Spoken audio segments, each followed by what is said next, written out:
To all who come to this happy podcast, welcome to FreshBaked a happy place where each week we combine imagination with experience to discuss, challenge, and explore all things Disneyland. I am Ron Berner, and with me, as always, or there wouldn't be a show, Mr. FreshBaked himself, the indelible David Erickson. What's up, FreshBaked? And this is FreshBaked Presents episode 15. Thanks for joining us, where today we explore the new Toon Town announcement. We reach into the mailbag to answer your questions and, of course, our 5 things Disneyland.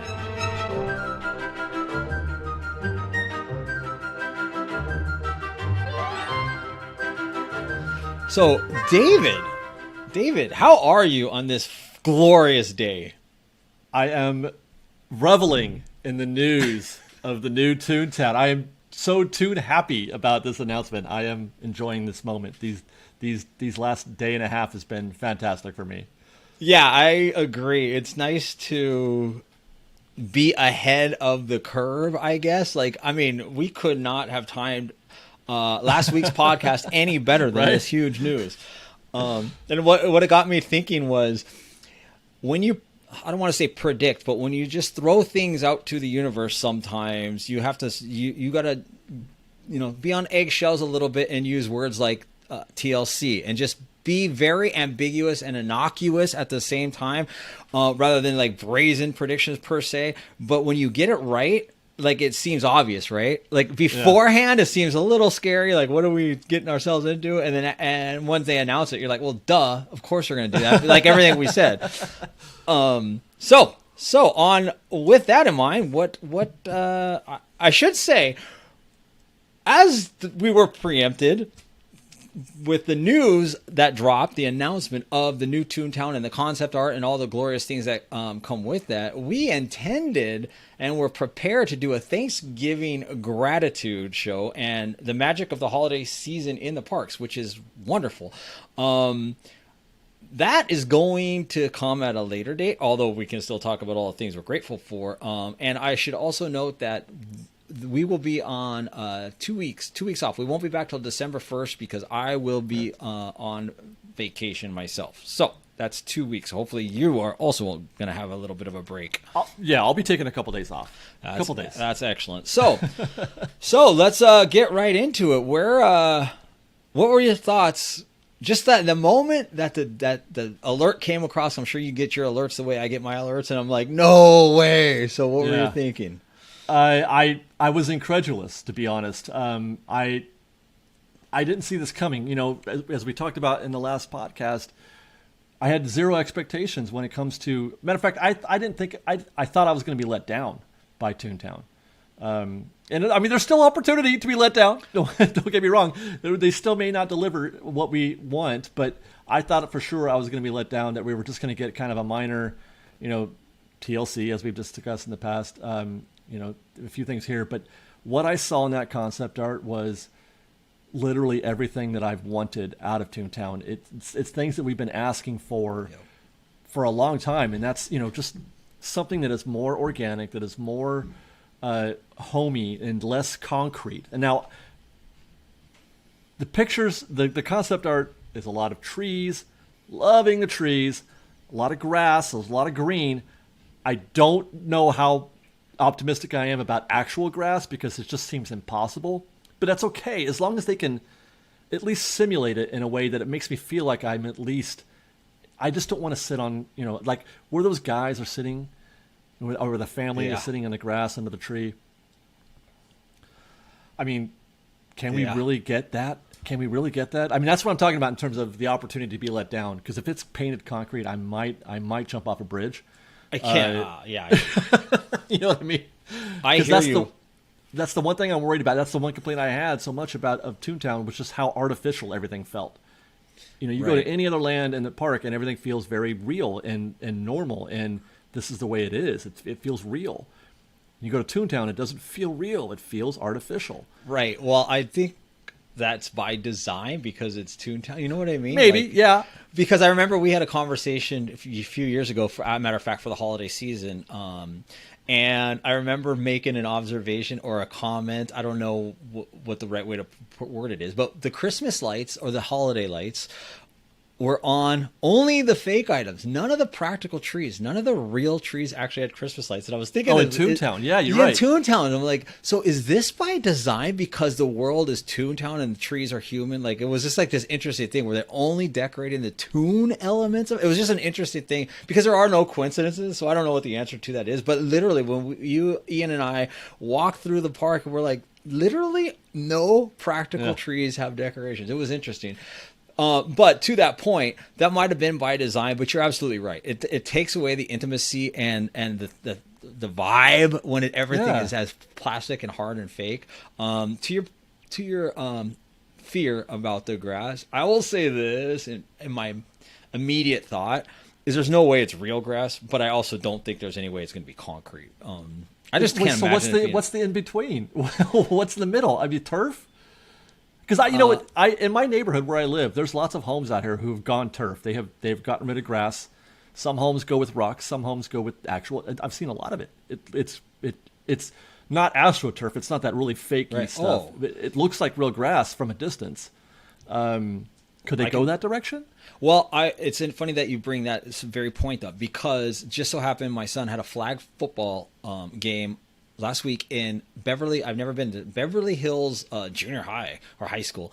The field was spectacular, and guess what? It was not real. It was not real grass. But boy, I Instagramming my family and my friends. I'm like, look at this stuff. It looked like real grass, and it was a little bit spongy. It was amazing. Of course, Beverly Hills High School, right? Yeah. Who knew? So it's very funny that you bring that up. And before seeing that a week or two ago, I would have been like, yeah, I'm not sure what they're gonna do because AstroTurf's kind of crappy. But after seeing that, I'm like, boy, that's not, and it's soft and spongy and durable. So was it hot? It wasn't. I mean, it was the evening, so you're right. They usually do. So those kind of things, having played college, when I played on turf, it wasn't as nice as that, but they have systems in place. For example, I played in the Midwest where it was freezing cold, so they heated it. So they also have run cool water through it. I thought about that. Yeah, maybe they could build something like that into it. Yeah, and they certainly do for big schools, good schools in the Midwest where it's freezing. So they could certainly do that for this little area. This is a little grassy knoll. I mean, it's not really much, right? But so it'd be interesting. Let's just look at it from a different angle. Where in Disneyland can your feet touch grass? Ron, literally nowhere. Exactly. I tell you what, that's what blows my mind about this concept art is because that's the part that triggered me so much is like, what the hell am I looking at? Are they really trying to tell us? Are they serious? Because that's the whole focal point of that concept art is look at those people on that grass. I mean, they might as well have been putting arrows on it. There's going to be landscaping and there's going to be grass and you could sit and they called it grassy. They called it grassy. You're right. So, and I can't even get my head around how impossible that must be. I see pictures of people sitting on grass back in the 50s and 60s. You know, because they used to be able to do that at Disneyland. That the Holiday Hill in that area used to have grass on, and people would literally do what they're doing in that picture. They would sit on the grass out in front of the castle. I don't think it's practical the more I think about it, because even as you say that, like weather conditions come into play, and if they have if it's turf now, downpouring rain is resolved in a matter of an hour. Yeah. Like grass is not, and then it makes it muddy and you can't damage. Put grass there. You can't. You can't. And by the way, remember that little section of grass that they put in there for the walk from Mickey and Friends to downtown Disney in half a day. In half a day, the people had worn a little path, a footpath through that grass. It was so upsetting to me. I know. So that's the path. That's the walk that I take. And I remember taking photos and telling you about it. And it was also predictable because when I saw it day one, I'm like, oh, that's not good. Day two, right? Because the shortcut. They wanted to take the shortcut into the whatever. What I was going to say was, remember that a couple years ago when they did the entry to Tomorrowland before they had that was Unchained. that little fence that they put around it wasn't there, and people were No. people were taking. Get this is shows you how rare it is. People were taking photos. They were going in there and look at laying me. on the grass and getting their stuff. Look at me. Because there's just grass. Yeah, that lasted about 2 days. That did last about 2 days. But I think that was always the plan. I don't think it's practical to put grass, now that I think about it, especially when you start factoring in the weather conditions. Not that we ever get rain, we wish we did, but still, it seems more problematic than it's worth just to put in a good system of cooling and draining of some sort of synthetic thing.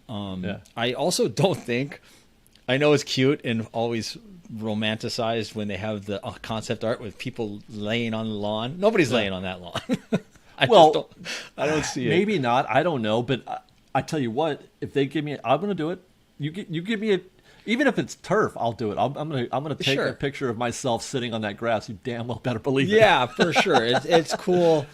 It is cool to have, especially if that tree is real, which it will be. The tree 100% will be. Well, I'm hearing the tree probably. Well, I mean, I hear mixed things. And this isn't from just people who know about trees.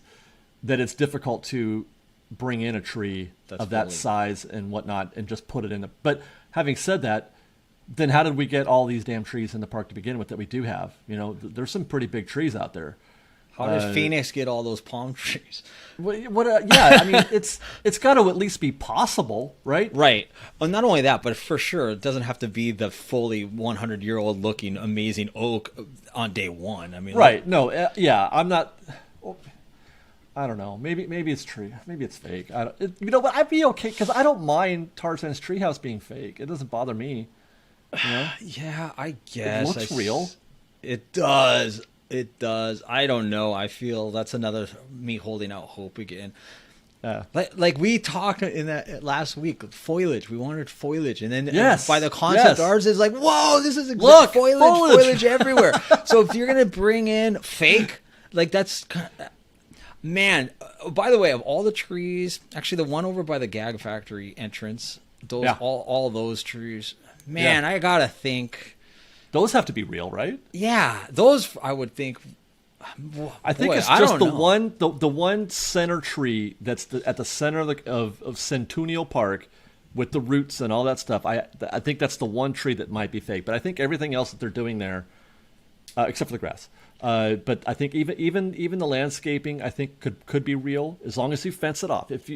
Just give me a fence, and I think people will, they'll be respectful. You just put it, just even the smallest of fences around it. Can't they do like the Griswolds did with their Christmas tree and just have like the whole root system and everything? I don't know, man. I hope. I don't know, dude. I mean, like I said, crossing my fingers. We can hope for the best. What a deflating. I won't be surprised if at least the Centennial Park tree is fake. I wouldn't be surprised, and I wouldn't blame them because they want it to look a certain way. That's the whole thing with these things is that if you want it to look a certain way, then you have to fabricate it, right? Because what are the odds that you can go out and find a tree in nature that is exactly the way you want it to look? That's something that Walt did. He had them looking for certain kinds of trees, but that was a very difficult process. For sure. History tells us that they had Disneyland, were scouring the coast up and down the state of California looking for every kind of tree. They put a lot of time and effort into that. They really worked at it to get those trees. Is Disney capable of doing that today? I think it's so much easier today, though, especially in California where that's true. There's a lot of purpose-built farms for, tree farms, I'm sure, right? There has to be. Yeah, I mean, I'm not questioning the challenge that would be, certainly, especially by the scope of the tree that you see in the concept art, which is significantly large and very difficult. I get all that. I also, I don't want to have any deflating thoughts, like, you know what I mean? But doesn't it just the idea of you mentioned that they want it to look a certain way. I know we're California and we're 76 degrees constantly, no matter what time of year it is. But still, there's brown leaves, there's fall leaves, there's all of that element that would be only. Ron, that tree had orange leaves. It only happens with unless they're going to keep it in the middle of the summer. If it's fake, I'm saying. If it's real, then you get that organic. Well, that's the thing. We don't have a color change here. Our trees don't get color changes. Well, not like it does in Boston, but we do. We do. Where? in Ukaipa? It happens here, man. It's not certainly not as drastic as like you see in places that have a winter actually come in. Yeah. But just because of the raking, I gotta use their leaves are dropping every year, just like animals losing their coat. It's happening. There's that. Well, I think they'd be okay with the leaves falling. You don't think so? No. I do think so, but I'm saying that it's happening with the seasons change. When they're going to brown, the leaves are that's what's happening. Okay. They're fall. But anyway, the tree, regardless, that's one small thing in Toontown. And if it's fake, it's kind of one of those things. Once you accept the fact that it's an artificial tree, I'll be okay with it. At least it's got shade, because that's really yeah. It's got shade in all those other trees. I was thinking that exact same thing where the fountain used to be, or it still is, but Roger Rabbit's fountain. Yeah, it looks like they're getting rid of both fountains and creating a new one. It does look like they're getting rid of both fountains, and the whole concept art is really changing.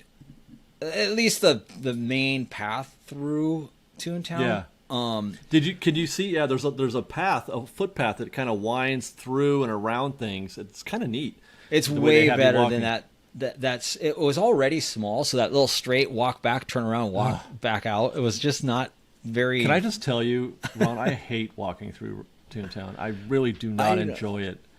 It gives me anxiety every time I walk through that land. It gives me anxiety, and I don't know what it is. If it's the manic nature of the land itself, and I don't mean. I mean everything. The way it's set up, the all the kids and everything running around. It's very manic. It'll still be that way. In the new Toontown, but at least this has a more pleasant sort of drifting you through it, as opposed to just that straight line between the two fountains. Yeah, it was like it really reminded you of just this big cul-de-sac, right? It's like there's nowhere to go. You're kind of trapped in this little corner, and I don't like any part of Disneyland where you have to turn around, like kind of like Pooh Corner. I always like an extension to go somewhere else rather than retrace your steps. It is kind of a bummer. Yeah, Pooh Corner needs to go somewhere. It sure does. We're going to talk about that later too, my friend. Yeah. I don't like. That's always been the case back there. But to your point with Toontown, is you have that stale energy, or not even stale, that manic energy where you're going back into it, and part of it is, I think, is because of all the static nature of the land. Donald's boat, and I know they have like the spongy floor, and like they have things. Goofy's house, like they have things that are there, but they're really just items that are just blocks. It's just the house. It's just sitting there. Yeah. It's just the shell. They used to have everything. Used to have more. Donald's boat used to have more to it. You could climb. There was little areas downstairs that you could climb up and around. Yeah. Goofy's house obviously was a bounce house. You go inside of Goofy's house now. There's like. The inside of Goofy's house is depressing. It is so depressing. It is. That's when I talk about lived in. That's not lived in. It has one thing in it, and then it's empty. It's empty like inside. Yeah, they built Toontown in a way that it could withstand torrential downpour. Like nothing's gonna get affected. Right. Nothing's gonna get hurt. It's like nothing's gonna move. Nothing's just like spray it, get it wet, storm through it. Nothing's affected in any way, shape, or form. And hopefully these things are going to change. I have a couple questions though. Yeah, and at least food for thought. They inconspicuously didn't say much about Roger Rabbit's cartoon spin. Mm-hmm. They made a comment. I thought they made a comment about it being that they're excited for what is going to happen there. What did that mean? Well, I think they're talking about the changes to the story. Nothing's going to happen to Roger Rabbit. It's going to stay, if that's what you mean. Yeah, I don't think it's going to go anywhere. I just thought it was very interesting. Well, because people are saying that on social. People are afraid. Yeah, because they did word it weird. Well, right, and maybe so, but no, of course not. No, Roger Rabbit's not going anywhere. Oh, I don't think it's going anywhere. No. I just think it was weird that the way they, instead of saying joining, it's almost like they kept it on the down low a little bit, instead of saying joining Roger Rabbit's cartoon spin, or in addition to it, all those something to make it sound like they're welcome. We love you and you're welcome to the party still. That didn't happen. I'm sure what they're talking about is the change in the story a little bit. Yeah, maybe, but with Jessica, I forget how he worded it, but he said we're excited for we're excited for what's gonna. Well, let me get my handy dandy notebook out here, see if I can. He did where it was a very interesting read. Just it's one sentence, but just the way the sentence is worded, it's like, whoa, that's curious. But I agree. There's no chance the ride's going to go anywhere, and because for one thing, it's a very integral part of Disney history, and I always talk about that. But they're not going to replace it with another ride without letting us know. No. And that costs more money than keeping it, so they're not doing that. Does he even? I don't even see that he says the words Roger Rabbit specifically. I think he called it a building. He said, did he say cartoon span? Now I'm sorry if it looks weird. I'm reading the Disney Parks blog article as we film this. So there was that I was going to ask about, and then does this do anything? I know we mentioned on the podcast last week the potential exit being Mickey and Minnie's house. Does this do anything? I've had several people suggest to me in comments in the video that we did on this yesterday that the exit will actually be the old entrance to Gag Factory. So the entrance to Mickey and Minnie's Runaway Railway will be what was the exit, the Five and Dime. Yeah. You know, part two of the Gag Factory for you to keep going through, and then you would exit out the other side towards the City Hall and all that. That's going to be the entrance to Runaway Railway, and then the exit, they kind of bring you back around. And then you exit where the old Gag Factory entrance was. Now, that's what people in the comments are saying. So that's not exactly a vetted, right? Position. I see what you're saying. But more than a few people have suggested that. Well, I'll say this: by looking at the concept art, that makes more sense because it keeps the traffic out of the main gate. So yeah. And I like. But that's a small area, though. It's a very small. It's a small area, but it's one-way traffic exiting. That's why I like That's true. Yeah, you're right. And what I was going to say with the entrance element of that, so it's kind of like it kind of works in that manner in my mind's eye by looking at the concept art. But one thing that I absolutely love about the concept art is the entrance to Mickey and Minnie's Runaway Railway is when you're entering Toon Town and walking, it's like this grand. You're going to see it the whole way. That's cool. Yeah, you'll see it. You'll see it as you approach. It's the Walt Disney Weenie, as it were. That whole marquee, the entrance area. Yeah. It'll draw people in, I think. Yeah. Super, super cool. Anything else notable? Did you find that what he mentioned about it? No, I cannot find any reference at all to. I'm going to go back to it here real quick, but I don't see any reference to Roger Rabbits at all. Yeah. I didn't think anything of it necessarily, but then when he didn't mention it, and when he said I know he specifically said we're excited about what's going to. Let me look for that statement at least.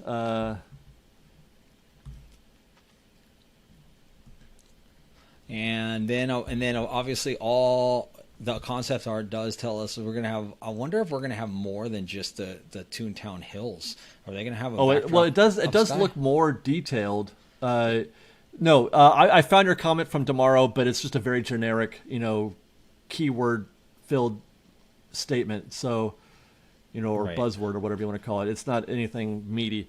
But yeah, the concept art does look like it suggests a little bit that you might have more than just green hills, but actual depth,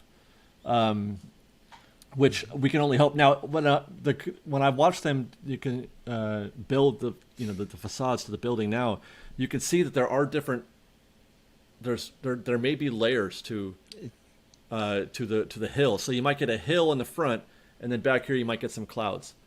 Right, that's what I was asking specifically is the clouds, because the concept art. I know it's concept art, and they got to fill the frame, but it also does look like toony clouds and skyline. Well, if they wanted to fill the frame so that you don't see backstage, Disney back there, they don't have to put clouds there. They could just make it. See how on the bottom of the concept art there's the black edges. They could just do that. They could. So the clouds I do think have, but I'm a believer. For me, in most cases with concept art, I like to think that they're telling the truth as often as possible. I agree. There's only some cases where I feel like they're lying to you, and that's Disneyland Forward, for example. Agreed again. Agreed again, because Disneyland Forward they don't know yet. That's because they don't know, but they do know for this. They have. Right. They do know. They have an idea. They've already worked it out, and so that concept art that you're seeing, whatever you're seeing in it, is driven from some thought or some imagination. Whether or not it looks exactly like that in the future, I don't know, but at least it's inspired by somebody's vision. Well, the difference is they have plans, and when I say plans, I mean like landscaping, blueprints on buildings and construction and all of those things in place now. That's all done for this. That's done. Yeah. Disneyland Forward is like, yeah, we don't know. And by the way, like I said, 30-year plan. Or how many CEOs between now and then will we have? Yeah. Any other like notable comments? We pretty much nailed it last week. We really did in terms of what we hope to see and what it sounds like we're going to get. Yeah, some were afraid that they didn't see exactly Gadget's Go Coaster, but that's back there. You can't. It's difficult to tell, but it's kind of faded. But it is back there in the corner. Yeah, I really do. It looks to me like the only thing that's changing. Matter of fact, I thought they were going to get rid of Goofy's house because I didn't recognize Goofy's house in the concept art initially. Because that structure that's in the concept art did not look like Goofy's house to me, but everybody's saying, no, that's Goofy's house. Don't be an idiot. So I'm an idiot. But Goofy's house may be the only part that remains. I want to say most of the work that is being done is on Goofy's house, Toon Park. They're going to reimagine whatever, that little yard that Goofy had at the house. That's not going to exist. But anything behind that, Donald's Boat, Goofy Sky School, I mean, Gadget's Go Coaster. I don't know. People have said Chippendales looks gone, but I think that's going to stay. I don't see why they would take that out and leave everything else.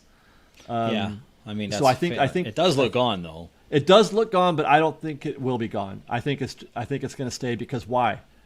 Why take it out? I mean, if it's coming out, there is definitely a reason for it. But even by looking at it, it seems to me like the fountain is not where that circle is, even though it looks like it should be, because Mickey's house was more.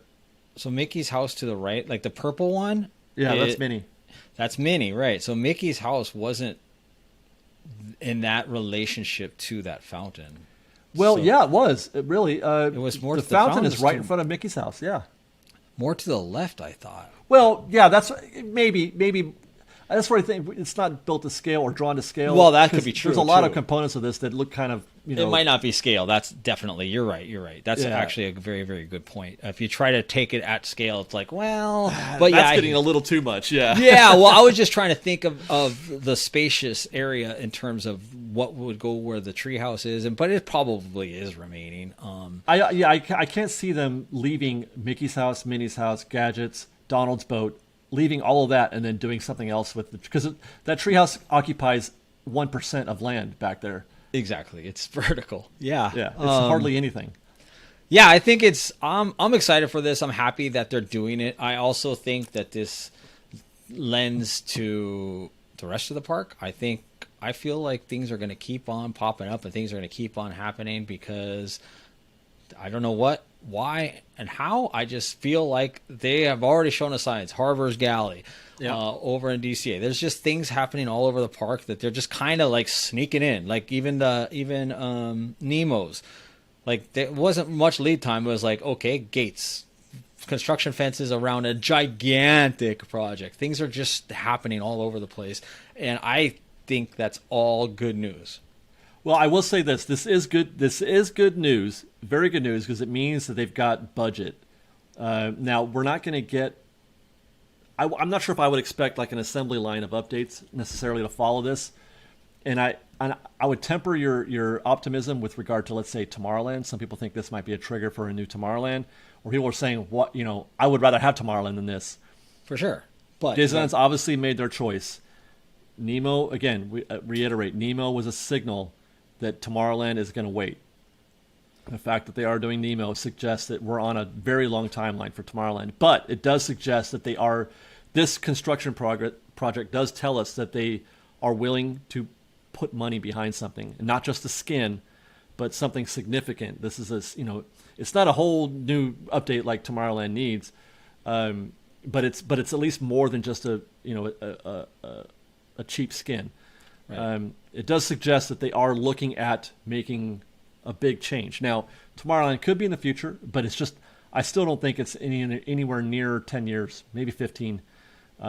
They might even do the rest of Fantasyland before they start on Tomorrowland again. So that could be the next thing to look forward to. Right. So many things to comment on there. I agree with most of that. I think that the attraction going to Toontown, for which it desperately needed, and now it got that trumped everything, and that made the land happen. So that, of course, like we said last week, like, if you're going to have a shiny new attraction back there, you better like make everything else better. So that was a perfect time to do that. Yeah. I also think that this will, like Fantasyland Theater, like I think something's going in there. I know you didn't notice one thing last week. Something's happening. I feel like why would they just cover it for no good reason? Well, it's been uncovered. I don't know if you saw that. No, then there goes that. Let's edit that part out. It looks about the same. Yeah, well, if they're not changing anything, then they're not changing anything. Yeah. But I also think that here's optimism to the nth degree right now. They are not going to unveil things like systematic, or they are going to do it systematically, but they're not going to do it all at the same time.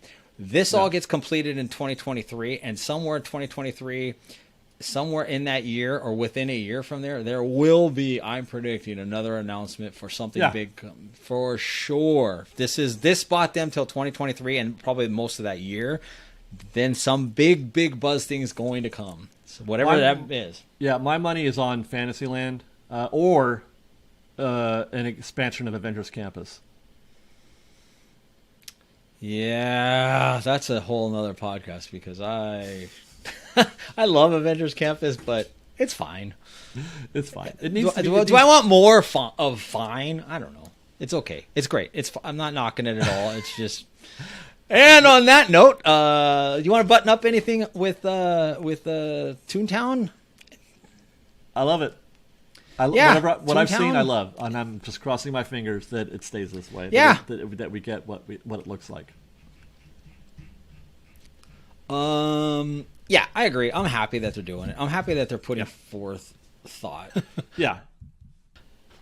You know what? It's a budget. Right. That's what I'm happy with. They've put some money behind it. Okay, David, this week in Disney history is actually this next 2 weeks in Disney history because I didn't want to miss a week, and we won't be back till December 1st.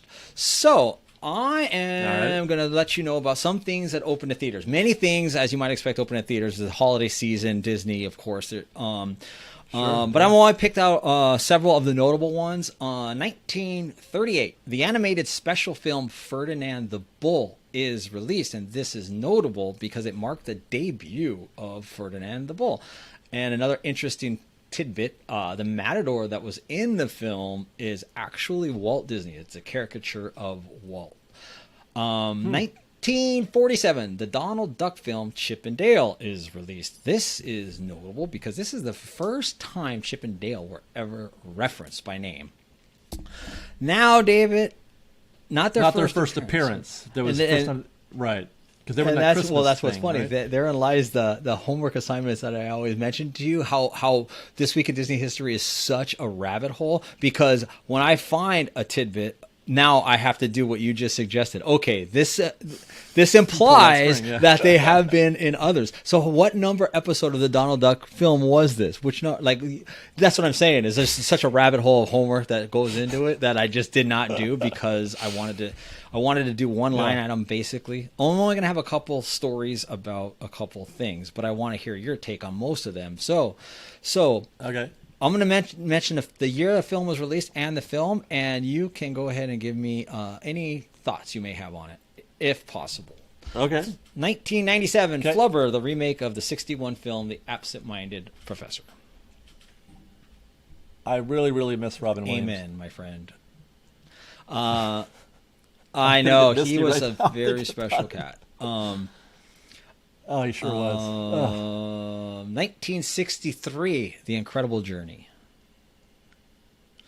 You know what? What is that? I watched it for the first time in probably 30 years, within the last couple of years. It's a cat and a dog, and they kind of go through. It's narrated. It's really sweet. It's really cute, and I was blown away at how well they did it. Because in the 60s, how do you have animal actors and dog actors? And they're just kind of going through a journey. They're looking for their owner, and a little kid comes into the picture. It makes me it makes me think how many pitch meetings there have been about, okay, you've got this cat, and you've got this dog, or you've got this thing, and you've got it's this all thing. Walt, though, right? Walt wanted to do that island of seals and all those kind of things. He wanted the animals. Oliver and Company, which I honestly don't remember seeing it. I'm sure I've seen it. I don't remember it.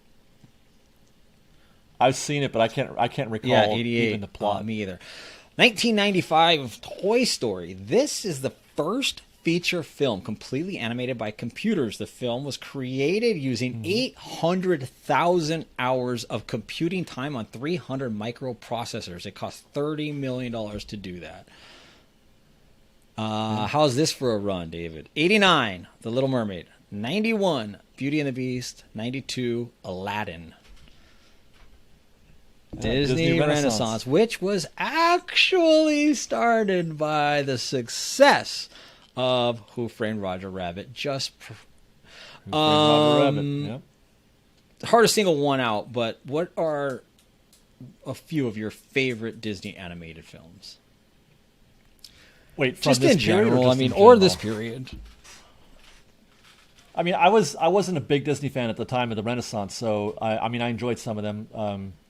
But if you're talking about regular animation as opposed to, see, I'm really a big fan of the modern stuff, like, you know, the Moanas and the Incredible Pixar. But okay, Moana. What was the other one? Oh, Wreck-It Ralph. Love Wreck-It Ralph. That's, you know, a big one for me. But you know, back then I don't like Beauty and the Beast, to be honest. Not my favorite story. No, the message is a little conflicted for me, but I'm probably too snowflakey for that, I guess. That's a dangerous rabbit hole to slide down. I know, right? I'll just say this: I find it troubling that the message is that you can change a man with love. Well, you know what I mean? Like, just love him enough, and you can change a man. I don't know, man. I don't know. If he's a beast, he's a beast. I guess so, but I don't think that was the intent of the message. The intent of the message being like physical beauty doesn't matter. It's what's on the inside. Well, there's that, yes. Which makes me grateful that when you reference Beauty and the Beast in the parks, they reference the Beast, not the Prince. Right. And plus, the most cringy character of all time is, what's his name? I almost call him Mufasa. What's his name? Why can't I think of his name? The bad guy in Beauty and the Beast. The guy that thinks he's. You mean besides? The guy that thinks he's so. Well, he's actually not the Beast. I mean, the bad guy. What's his name? I know the guy that thinks he's the hottest thing. Gaston. Yeah, I said Lestat, which is a vampire movie. Yeah. I know you were Lestat. Interview with a vampire, isn't it? All right, David. 1955. Sidetrack, I know, right? 1955. The Mickey Mouse Club Circus attraction opens. This is from Disneyland News, November 55. Walt's latest venture marks his first entry into the circus field, and the show promises to be one of the greatest things he has done. Titled the Mickey Mouse Club Circus. Mickey Mouse Club Circus. It will present animal acts and aerialists, clowns and elephants, and introduce to the public for the first time in person the Mickey Mouse Club Mouseketeers. The circus will boast a menagerie of more than 80 animals, a talent roster of over 70 performers, picked by Walt personally, like your tree, from the best circus talent available in the world. Each live show lasted 70 minutes. The circus lasted 6 weeks. Wow. One of the biggest failures. Walt did not hit a home run every time he had an idea. No, he didn't. Sure. But they always turned into something else. I don't know what that turned into, but he's got a lot of failed things that evolved and then later became. Can you imagine spending 70 minutes at Disneyland watching a single thing? And that's why I have a problem with Frozen, because I didn't think it was a bad show, but I couldn't wait to get out of the theater. I have too much energy for that. Some people can relax. I just have too much manic energy. I want to go. I'm in there. I'm like, daylight's wasting, Disney. Get me out of here. Let's go. Agree. And the only reason people like me or you were able to do it, I should say, because I go to the park so often on those times, it's like, well, what do I care? I'm here all the time. I might as well go see the show for sure. But if I'm coming in, I don't want to waste an hour and a half on a show. No matter how good it is. I'm at Disneyland. Yeah. 1928, the Colony Theater. As a matter of fact, November 18th, 1928, which is a pretty big date in Disney history. The Colony Theater in New York debuts Steamboat Willie. This is the sound debut of Mickey Mouse. The Minnie Mouse as his unnamed co-star. The music of Turkey in the Straw is used along with Pat Power's Cinephone system. The film is shown every night for 2 weeks, with Walt attending every single showing.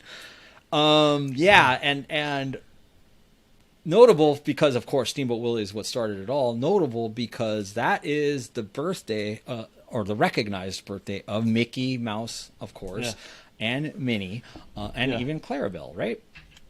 1932, ironically, also November 18th. Flowers and Trees wins an Oscar, and in doing so became the first cartoon to win an Academy Award.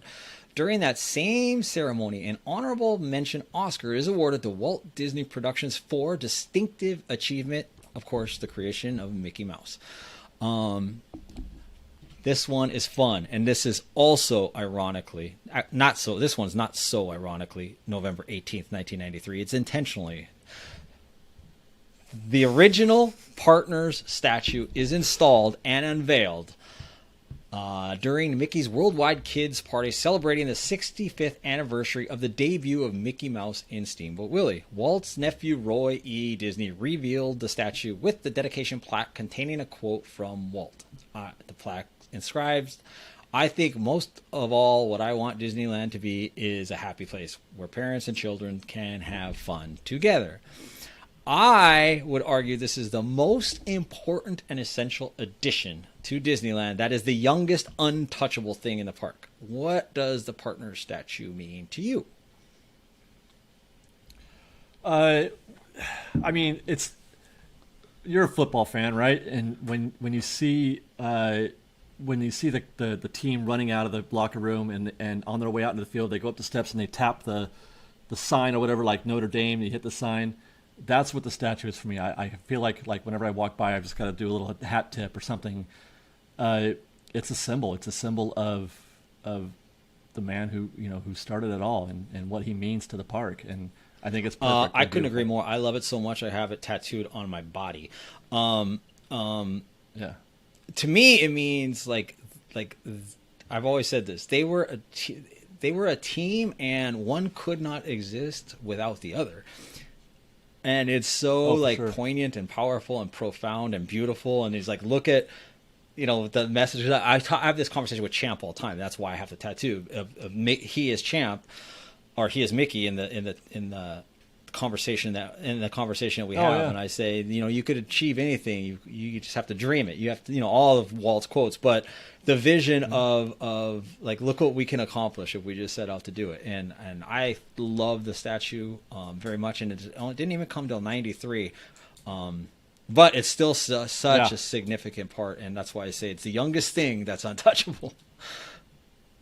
It feels like it's been there for 100 years, but it really is only not even 30. Funny? And now that's the original statue. It's in every park now, I think, or it's in 5 parks. The original statue. It's in every park now, I think, or it's in 5 parks. Holiday opens for the first time with a new edition showing how holidays are celebrated around the world. And I ask you, is there a more visually stunning image in the parks for the holidays than It's a Small World holiday and all her colorful glory? No, I agree. It's pretty special. It's right? the winner. I agree. It is. It's pretty special, right? 62.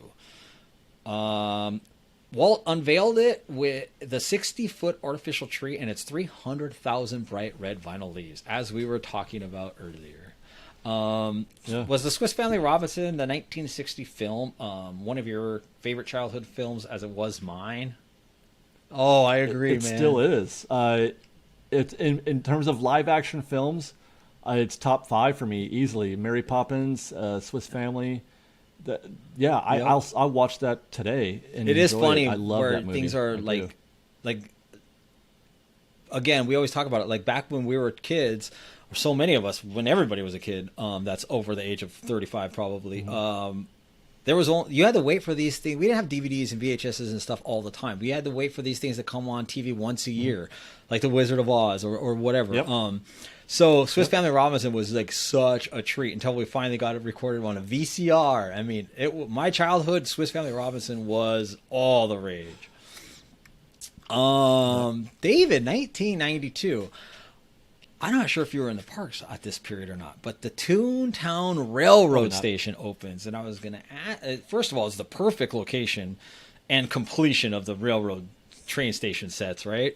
Do you recall the experience or no? That was in that's in my early 20s there when that's going on in mid 20s. I was not a Disneyland guy at the time. Is the railroad complete? Yeah. Today? Yes. Yeah, I could see. Yeah, I mean, if I had to pick one, yes. It's perfect. It's already perfect. Where else are you going to build it? I don't know, but I feel like there's just always technologies and times change. Something. Even if they had space or opportunity to do so, I wouldn't want them to. Well, I think it's just fine the way it is. Just sometimes there used to be a VCR. It used to be the coolest thing in the world until there wasn't, right?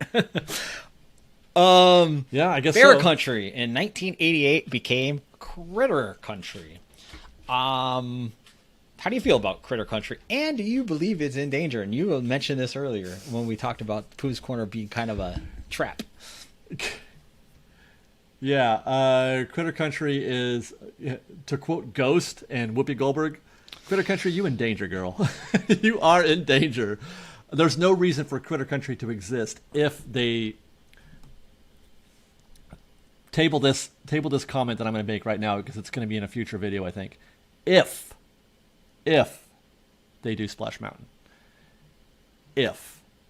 I've been saying that from the beginning, that it's not a question of when for me, it's a question of if the Splash Mountain reskin happens. Well, don't get me started on that FreshBaked because on that. Zippity Doodah won an Oscar and Zippity Doodah is not a part. Disneyland's not allowed to play it anymore, and it's a beautiful. Well, that story is that's not written why yet.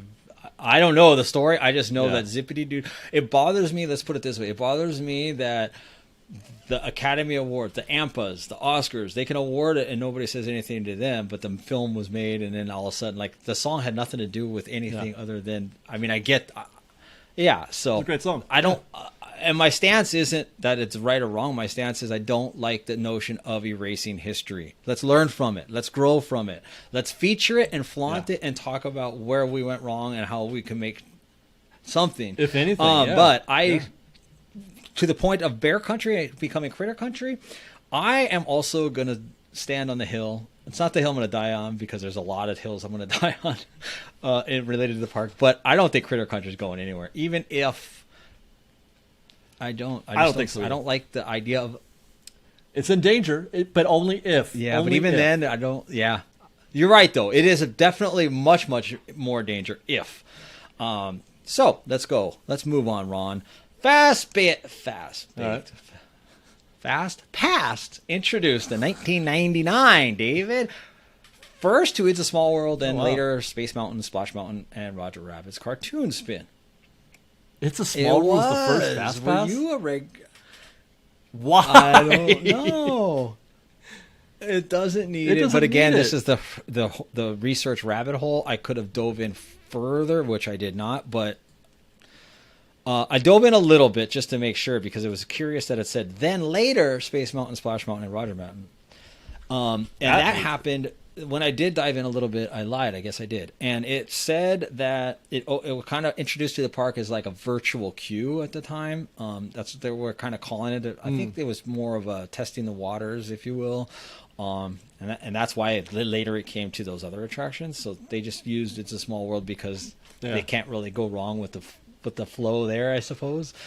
Your favorite subject, 1991, David, Beauty and the Beast show. The Enchanted Book Shop begins performing at Plaza Gardens. It was later replaced in 92 in April by the more sophisticated Beauty and the Beast stage show presented at Videopolis. I would like to see it come back. Or something. It's a good show. Yeah, I agree. It's a good show for that. Just something in the Fantasyland or Toontown Theater. I was going to call it the Toontown Theater because, well, who knows what's happening, but now that you said nothing. Any other show that you'd like to see? Just something, yeah. In the Fantasyland Theater? Yeah, I don't care what it is, to be honest. I'm not... I would like something new, something I don't know. 94, David. The Camera Center shop on Main Street, an opening day location, moved to the former Carefree Corner site and changed its name to Main Street Photo Supply until, of course, just last month when it became the Plaza Point Holiday Shop. Yes, remember? I know, it's so funny. Some final parade runs, David. I had not heard of these two parades. The third I have. The Mardi Gras Parade makes its final run after 11 months in 1990. This was Disney's version of Mardi Gras in New Orleans. This parade featured large floats, stilt walkers, dancers, and performers who would toss special Mardi Gras coins and strings of beads out to the guests. The following year, in 91, the Celebration USA Parade makes its final run. The tongue-in-cheek look at life in the United States, celebrating the diversity of American lifestyles and America's patriotic pride, which ran for only 5 months. And the final one, this important day, November 25th, 1996. The Main Street Electrical Parade gives its first final performance. To that point, the parade made over 3,500 trips to an estimated 75 million guests. Any recollection of those other two parades? Wow. Yeah, me either. No. Well, that does it for this 2 weeks in Disney history. So we got some mailbag questions for you, David. I was just the mailbag where's is the here, and the mailbag is loaded. And the mailbag question number 1 says, "You are." I hope I'm ready. Good one. Steve wants to know, based on cast member costumes alone, which attraction would you most like to work at? Well, if it's just the costume, then my favorite costume is the pea coat that they wear for Storybook Land and Fantasyland during the winter. That gray pea coat with the little buttons down it. That's my favorite costume. So I guess I would be. I don't know if I couldn't be a skipper. Like the guy who. I can't do that. I don't know how those guys do it, but I wouldn't mind, having an opportunity to wear that. Right. I need a little more energy if I'm going to work at an attraction. And I love the ride, but all day long it would just be rough sledding. Yeah. I considered temperature and comfort and the attraction. So I took the Disneyland Railroad. I love their suspenders. Oh yeah. I love. Like not suspenders, but overalls. Great. Like it's just the look and the vibe. They get a handkerchief, and it's all good to me. I think it's fun, and it feels less hot than some of those other things would be. Yeah, for sure. Well, no, my job would be seasonal. Right, exactly. I would only work during the winter. Ryan Prieto asks us, David, thank you for the question, Steve and Ryan and everybody who asked. Ryan asks us, what now absent food, attraction, or feature do you think fondly of and miss the most? There's a lot. I mean, obviously the People Mover, but I think that it's almost like too easy. But I think most of all, I miss Big Thunder Ranch. I miss the Jingle Jangle Jamboree, and the Easter thing, the festival thing they did back there, the Halloween things, the goats, the running of the goats. There are so many good memories that I have, and so many just hidden, discovering Big Thunder, discovering that they did this whole thing back there, seasonally. That place just made me happy, and it really made me happy. The goats made me happy. It makes me sad a little that we're never going to see that again. Nothing. I mean, now it's just a little. It's not even like a major part of Galaxy's Edge. It's just a little piece. Yeah. It's just they just took it and it's just this little section of Galaxy's Edge now that you probably couldn't even identify if you walked around Galaxy's Edge. You couldn't say, "Hey, we're at Big Thunder Ranch right now." It's hardly. Yeah, anything. live animals is never happening again. We're scratching and clawing trying to get live trees. I went with Old Faithful. Like, I always go back to nostalgia, right? It's a window of time for me, and I don't anything that they change now is going to bother me minimally, just because I'm older and blah blah blah, and everything stems from childhood. For me, I'm going to say it until my hair falls out. The Skyway is my thing that I miss the most, and once again, folks, I didn't write it because I was scared to death of it. I just liked looking up and seeing it, and it was glorious in every way. I also put I miss the Country Bear Jamboree because it's that moment, that nostalgia with family, and again, I'm not even sure that I particularly cared for the show. I just know that we always had to go because of Grandma, and we all. It's better in our right, memories but than it my is in memory, reality. my nostalgia, that's imprinted. That's lifelong. So, like, I feel like that applies to, I mean, almost anything, right? Like, we can watch things. Don't even our favorite films, they just don't age well. But guess what? It doesn't matter because we remember through the eyes of a child. Number 3, the girly nerd. She asks us, which attraction will always make you happy and worth your trip? Casey right? Jr. I couldn't wait to get that out. I love Casey Jr. That ride more than anything makes me happy. That's like I can count on that no matter how many times I go on it. Right. I'll go on it every week, every day I go. That is the one ride that never lets me down. I feel filled up with the Disney spirit, with Walt's spirit, with the park spirit. I'm filled up every time I ride Casey Jr. I like it. I mean, that's the thing with this question is like I feel almost anything, because I don't go to the parks necessarily thinking that I have. There's never something I have to do.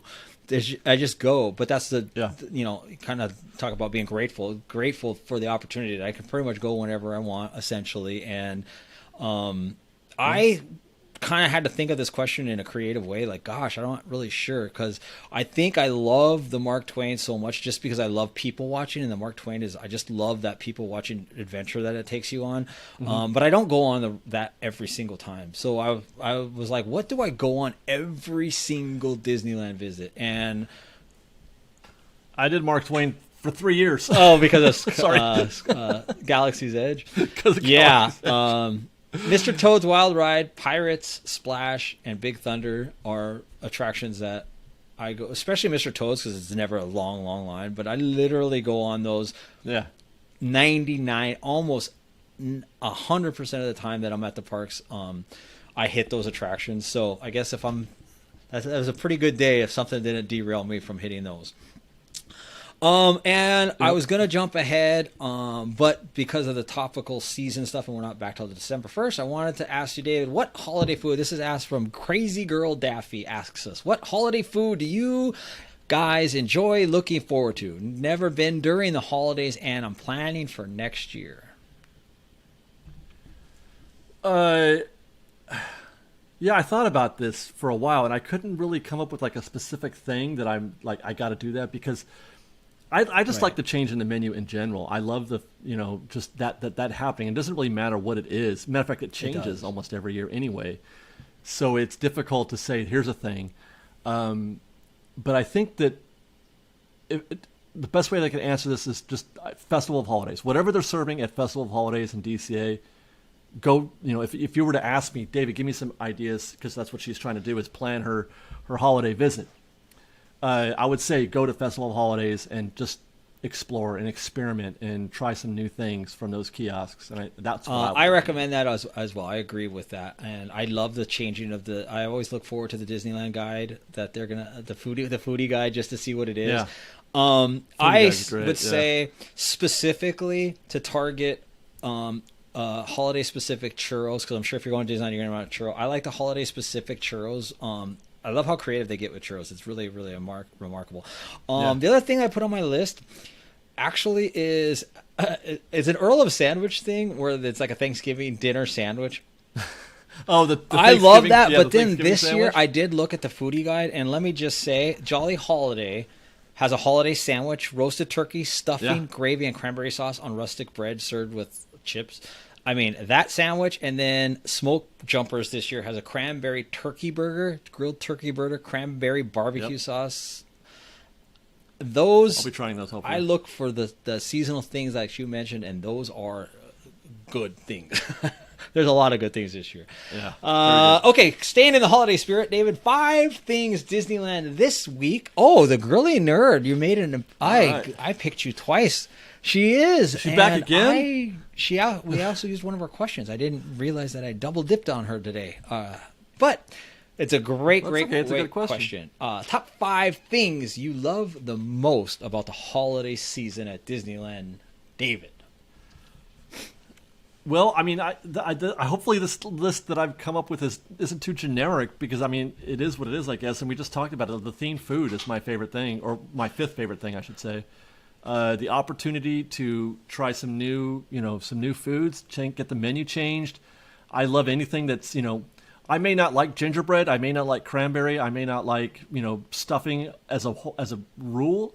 But you put any of those things on a thing, and now I'm down. I'm good. It's like, it makes me want to try. It makes me want to try new things, and I love that. I love the themed food. It's so funny you say that, because my family just texted me, "What do I want for Thanksgiving?" Because that's when I'm going to visit, and they asked if anybody wanted cranberry in a mass text or whatever. And I go, well, I don't like cranberry per se, but I'm not gonna lie, the sandwich with cranberry sauce in is pretty dang good. You put it on a sandwich, and I'm good. So my number 6 is the holiday food. Oh, this is a top 5? Oh. Well, unless we change it to okay. things So Disney. scratch that from the record. Scratch that from the record. So my number 5. See how I cheated? Totally cheat. I'm cheating at this game constantly. Wait till you get to my number 1. My number 5, Christmas Fantasy Parade. And the reason I put it is it's a daytime parade, and the Disney characters are all dressed up all holiday, and of course Santa Claus. So the question is, what do I love the most about the holiday season? I think that is spectacular to see Santa Claus at Disneyland with the characters all dressed up for the parade. Yeah. The holiday. Yeah, no, that's a great choice. I didn't put that on my list. There's a lot that didn't make the list. There's a lot that didn't make the list, because there's actually so many things when you start to put pen to paper. Yeah. My number 4 is going to be themed merchandise. I feel like you put a Christmas tree or a fun scarf on a character on a shirt or something like that, and it just fills me up, makes me happy. I love to see it when you buy that item and you put that on you, and it's an expression of 2 things. It's an expression of your love of Disney. It's an expression of your love for the holiday, and it's an expression of your love for those 2 things. And it's like, you've identified yourself as, I am a nerd for Christmas when you put that on, and I'm a nerd for Christmas. I agree. Ron. It's funny because I have a closet full of, I probably have, no lie, 35, 40 Disney shirts, and some of them are holiday shirts. And I shouldn't say I wouldn't. I don't wear any of my shirts anywhere except for a podcast and to the parks. So I have an entire wardrobe that I don't even wear except for when I go to the parks. And Christmas, and not even Christmas, but holidays in general. Even like St. Patrick's Day, Mickey, right? My number 4 is Main Street and Buena Vista Street. And interestingly, I like Buena Vista Street better for the holidays, only in the aspect that it's 1920s Los Angeles, and when you're walking down it, the reveal of the tree at the end versus it's reversed than Main Street. It's like different. The tree reveals by Carthay Circle, whereas as soon as you get into the hub, or not the hub, but the Town Square at Disneyland, as soon as you're there, it's like, boom, there's the tree. And then, of course, you get the castle reveal. But both of them were magnificent and fully decked out and really, really make you feel like the holiday spirit. Well, speaking of that, my number 3 is the specifically the Disneyland Christmas tree, just because of how it makes me feel when I see it, when it's revealed to me. Approaching Town Square and on my way to Main Street, it's so big and so impressive and so full, and when I see it, it's a beautiful reminder of the season, and it's almost like what do you call it? It's a symbol. The tree is a symbol of everything else that goes along. So that I love the Christmas. I love the Disneyland. I mean, I like the Buena Vista Street tree as well, but for different reasons. Right. But I feel more. It gets me emotional. The Disneyland Christmas tree gets me emotional. Yeah, for sure. They're great. They're great. The parks do a great job of really bringing all that spirit in. My number 3, Santa Claus. I know he was on the I know he was on the parade, but Santa Claus. I see what you did there. I see what you just did there. Santa Claus at DCA. He's at the Redwood Creek Challenge Trail. Yeah.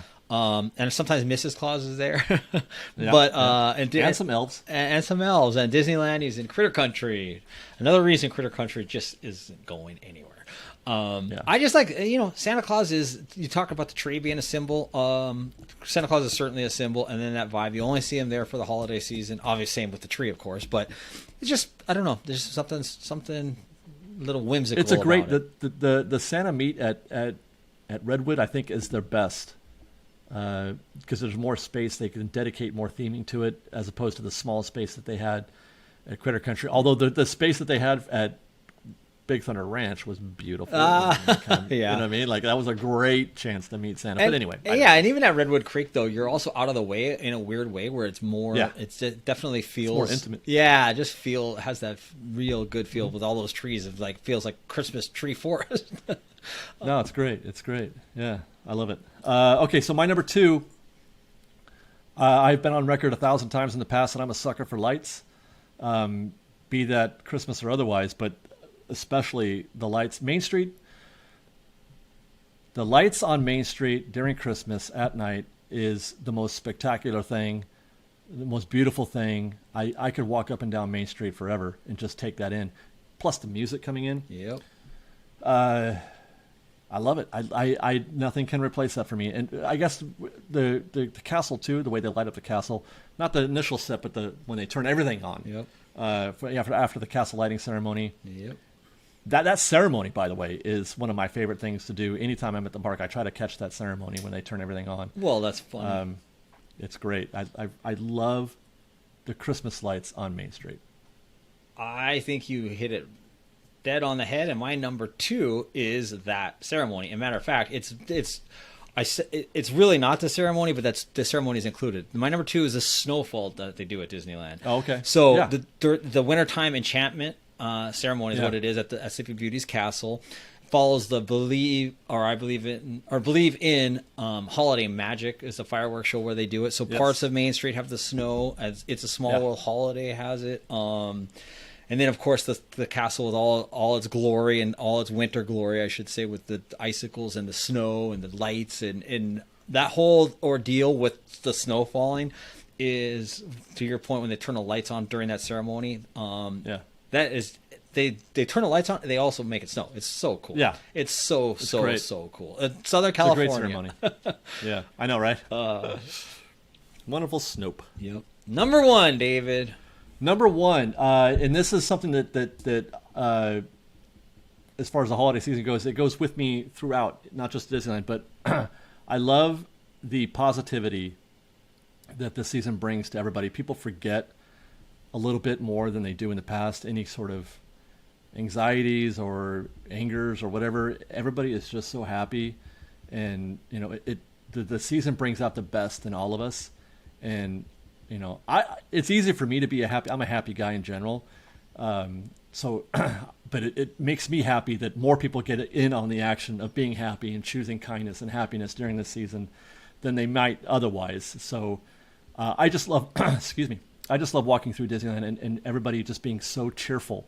Cheer is a beautiful thing. I love seeing people being so cheerful and happy at Disneyland during the season. It fills me up.